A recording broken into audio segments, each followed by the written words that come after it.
Every wife, the Taguig Mayor, Maria Laarme Cayetano. We have the Finance Secretary, Carlos Benedict III. Yan ang naniniwala na ang sapatos ko marikin na may tanggal ko. Ang kanya mahal. Labor and Employment Secretary Sylvester Bello III. Yung iba at problema natin sa COVID. I think I'll go there.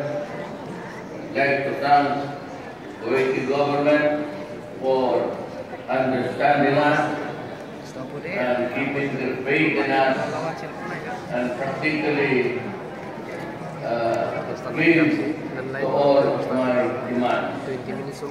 Unang sabi ko is that there will be no confiscation of passports and cell phones para mga tao. Right after that incident, yung nakita yung babae sa prison for 1 year.